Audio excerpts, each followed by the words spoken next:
Assalamualaikum warahmatullahi wabarakatuh. Perkenalkan, kami dari kelompok 8 akan mempresentasikan mengenai materi khilafiyah dalam Islam. Sebelumnya, perkenalkan saya Kamila Hirnisa dan rekan saya Wiku Maulana Standova. Baik, mari kita mulai. Khilafiyah. Khilafiyah dalam bahasa sering diartikan dengan perbedaan pendapat, pandangan, atau sikap. Masalah khilafiyah adalah masalah yang hukumnya tidak disepakati para ulama. Perbedaan pendapat di antara kalangan umat Islam bukan hanya terdapat dalam masalah fikih saja, tetapi khilafiyah juga melingkupi berbagai macam hal. Sebenarnya, ketidaksepakatan yang terjadi di kalangan umat Islam terkadang hanya pada tataran yang sempit, bahkan seringkali hanya perbedaan penggunaan istilah. Tapi, tidak jarang pula tataran perbedaannya luas, yaitu antara halal dan haram. Khilafiyah atau ikhtilaf atau perbedaan pendapat dalam perkara apa saja, termasuk dalam masalah-masalah pandangan agama, adalah sangat wajar.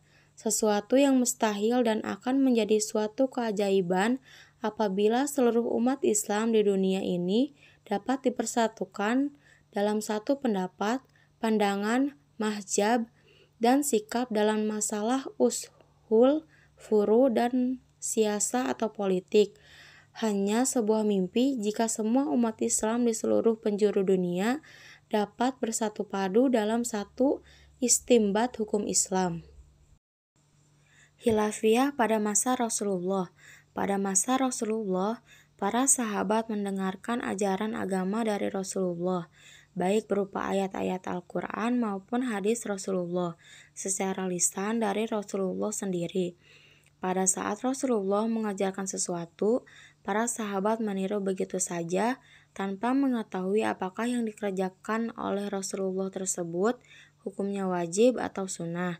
Setelah Rasulullah wafat, para sahabat terpencar ke daerah-daerah dan mereka menjadi panutan bagi masyarakat tempat tinggal mereka. Peristiwa dan permasalahan makin berkembang dan merekalah yang menjadi tumpuan pertanyaan masyarakat.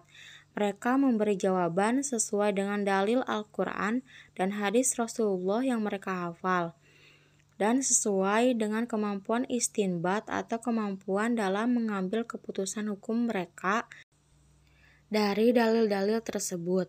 Seandainya jawaban para sahabat belum memenuhi harapan masyarakat, maka para sahabat beristihad dengan menggunakan rayu atau pendapat dengan mempertimbangkan ilat atau faktor yang dijadikan pertimbangan oleh Rasulullah. Ketika bersabda atau melakukan sesuatu perbuatan, mereka berusaha tanpa mengenal lelah untuk memahami apa yang dikehendaki oleh Allah dan Rasul-Nya. Dalam kondisi demikian, terjadilah khilafiyah di kalangan para sahabat yang dilatar belakangi oleh berbagai faktor.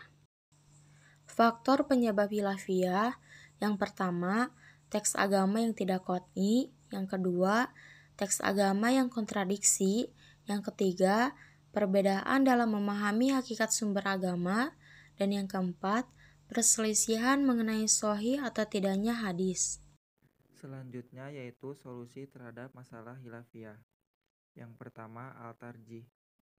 Dari segi bahasa, al-tarjih adalah menguatkan. Al-tarjih sebagai solusi dalam masalah hadis adalah melakukan penelitian pada semua hadis yang saling bertentangan untuk mengetahui mana hadis yang bernilai sahih dan mana hadis yang bernilai doif, dan mana hadis yang bernilai lebih sahih, dan mana hadis yang bernilai sahih saja, mana hadis yang bernilai mutawir, dan mana hadis yang bernilai ahad. Dengan menggunakan solusi al-tarjih, maka kita tinggal melakukan penelitian mana di antara dua hadis tersebut yang sahih dan mana yang doif. Yang kedua, al-jam'u. Al-jam'u dari segi bahasa berarti mengumpulkan. Dalam kaitan dengan hadis-hadis yang bertentangan dari segi makna, yang dimaksud dengan al-jam'u adalah mengkompromikan makna hadis yang bertentangan sehingga tidak terlihat lagi bertentangan. Yang ketiga, nasik mansukh. Jika solusi pertama dan kedua yaitu al-tarjih dan al-jam'u tidak menyelesaikan hadis-hadis yang bertentangan maka kita boleh menggunakan solusi ketiga yaitu al-nasik al-mansyuk. Nasik dari segi bahasa adalah menghapus atau membatalkan, sedangkan mansuk adalah yang dihapus atau dibatalkan. Menurut ulama hadis, nasik mansuk hadis adalah membatalkan atau menghapus berlakunya hukum yang ditetapkan terlebih dahulu dengan adanya atau munculnya hukum baru yang ditetapkan setelahnya. Terima kasih. Sekian video dari kami, kurang lebihnya mohon maaf. Wabillahi taufiq wal hidayah. Wassalamualaikum warahmatullahi wabarakatuh.